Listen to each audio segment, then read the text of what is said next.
What's up guys? Welcome back to another lesson in the Master 1 Grappling and Ground Fight system. In today's lesson we're going to talk through how to secure the armbar from the guard. It's a nice movement, it's pretty swish and quick, and it's very good for catching your opponent unawares when he tends to try and rush you. If you've got someone that loves to ground and pound from inside the guard, if you're slick enough, it's very good for just catching him unawares and you quickly spin the hips out and obviously break the elbow if he doesn't tap out. So, jump into guard Naz. Show these guys what I'm talking about.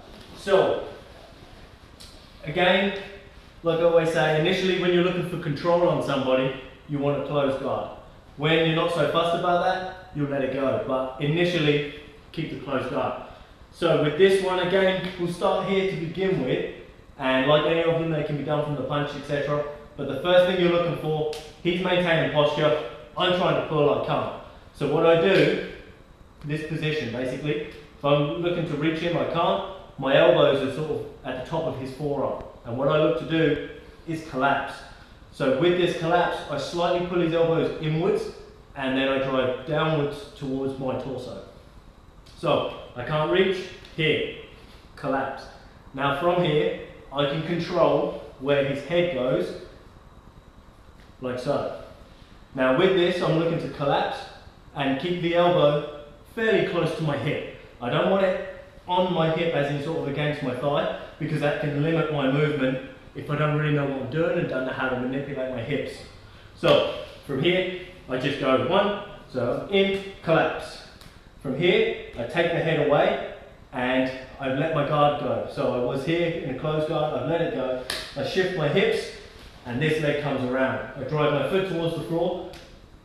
Once you get here, you don't really care about this arm anymore, as in it's this bottom one that does the lock. So as I extend my hips through, that's the one that creates the pain.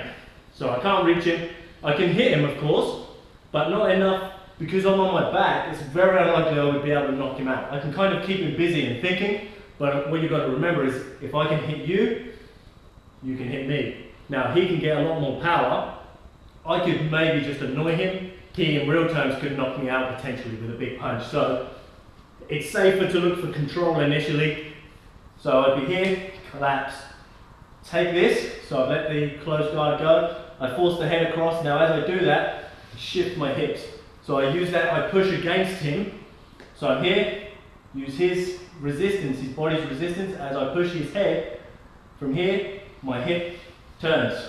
That puts his elbow directly in my hips, and I want to keep his thumb pointing upwards. If I turn it down from this position, you notice, stay, his arm has ended up on the side. So as I start driving my hips up and through, it may just bend his elbow, which still puts horrible pressure on it, but it's not as effective.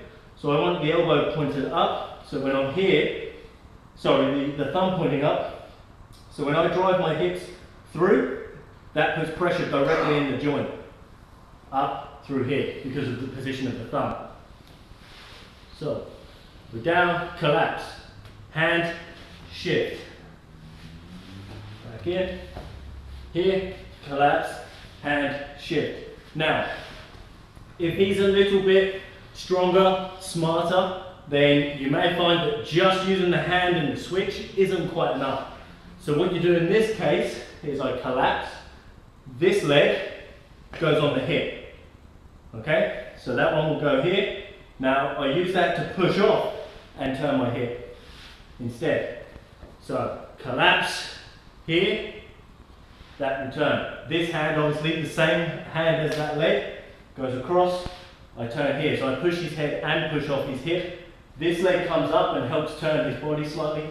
Now, I quickly snatch that in and drive the hips up and through. So, here, collapse, leg, hand, push and turn, in, thumb, again, thumb is up against, towards the ceiling. I close up and look to keep this nice and tight, drive my hips through.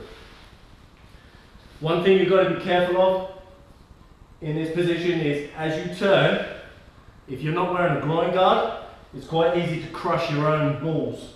So, this if you're a guy obviously, you don't really want to crush your nuts, so make sure you have his arm just slightly to the side on your thigh on either side.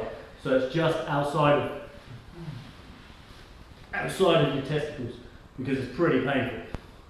So we collapse, push, turn, here. Keep the thumb up, drive the hips through. This foot points down towards the floor and I try to put it there as I'm pushing my hips up and through. Cool, thank you.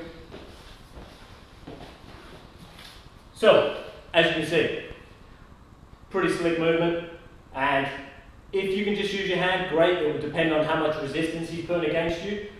But if there's not enough, or you find that you can't shift the hips enough in order to get the leg over, because you maybe don't have the flexibility, then you just place the foot on the hip, push away as you turn his head, and then swing the leg over, no problem.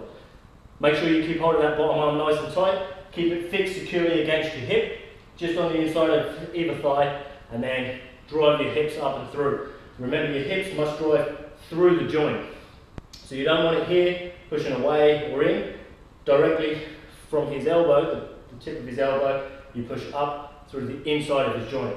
There. If his arm's this way, you push in this direction. If it's that way, you push in that direction. You basically follow the joint, but that should all be manipulated by where you place his thumb. And then obviously you'll know where he is, what position he's in, and which direction you have to obviously drive your hips. Thanks for watching, guys. See you next lesson.